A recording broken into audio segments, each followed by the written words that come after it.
વિનયમાં દક્ષિણ ગુજરાત યુનિવર્સિટીમાં 1100 રૂપિયામાં અયોધ્યાના રામ મંદિર અને ઇતિહાસનો કોર્સ કરાશે, જેમાં 12 વર્ષથી ઉપરના વિદ્યાર્થીઓ અભ્યાસ કરી શકશે। અયોધ્યા રામ જન્મભૂમિ ખાતે ભવ્ય રામ મંદિરની પ્રાણ પ્રતિષ્ઠા બાદ સમગ્ર દેશભરના લોકો ગૌરવભેર લાગણી વ્યક્ત કરી રહ્યા છે, ત્યારે સુરત ખાતે વિનર્મદ દક્ષિણ ગુજરાત યુનિવર્સિટી દ્વારા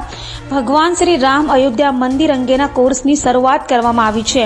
12 વર્ષથી લઈ મોટી વય સુધીના કોઈપણ વ્યક્તિ આ કોર્સ કરી શકે છે, જે કોર્સ કરનાર વ્યક્તિને યુનિવર્સિટી દ્વારા 2 ક્રેડિટ પણ આપવામાં આવશે। કોર્સનો મુખ્ય હેતુ ભગવાન શ્રી રામના મંદિર અને તેની પાછળના ઇતિહાસ અંગે લોકોને જાણકારી આપવાનો છે। યુનિવર્સિટી દ્વારા કોર્સની ફી 1100 રૂપિયા રાખવામાં આવી છે અને આ કોર્સનો સમયગાળો 30 કલાકનો રાખવામાં આવ્યો છે। આપણી વિનર્મદ દક્ષિણ ગુજરાત યુનિવર્સિટીમાં ભગવાન શ્રી રામ જન્મભૂમિનો ઇતિહાસ નામનો સર્ટિફિકેટ કોર્સ શરૂ કરી દેવામાં આવ્યો છે, જેની એકેડેમિક કાઉન્સિલે માન્યતા પણ આપી છે, જે અંતર્ગત આ 30 કલાકનો સર્ટિફિકેટ કોર્સ છે, જેની અંદર ભગવાન શ્રી રામના 10,000 વર્ષ જૂની ભારતીય સંસ્કૃતિના સંદર્ભમાં એમના જન્મથી લઈને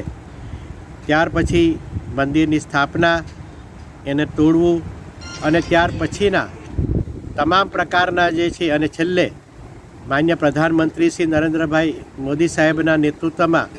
22મી જાન્યુઆરીએ ભગવાન શ્રી રામલલ્લાનો જ્યારે પ્રાણ પ્રતિષ્ઠા થઈ છે, ત્યારે આ સુધીનો તમામ ઇતિહાસ આ સર્ટિફિકેટ કોર્સની અંદર શીખવવામાં આવશે। આ સર્ટિફિકેટ કોર્સની અંદર ધોરણ 12 વર્ષથી ઉપરનો કોઈપણ નાગરિક આ કોર્સ કરી શકે છે, તેમજ એ જે નાગરિક જે છે એ શૂન્ય અભ્યાસ કરેલો હોય તો પણ આ સર્ટિફિકેટ કોર્સમાં જોડાઈ શકે છે, અને એની ફી જે છે એ 1100 રૂપિયા જેટલી રાખવામાં આવી છે।